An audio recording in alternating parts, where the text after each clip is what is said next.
やったことないよだって。開いた。爪楊枝で刺すの？隙間のとこがっつりいっちゃうとお穴開いちゃう。お。開いた開いた。よしよしよし。もうもう上手。半分ぐらい。こんぐらい？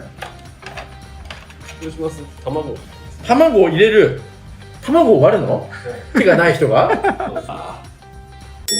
違う。あ、そうです。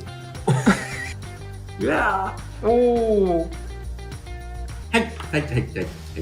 こんなね、ラーメンを作るっていうのは。いや、この世で一番簡単な食べ物です。ラーメン。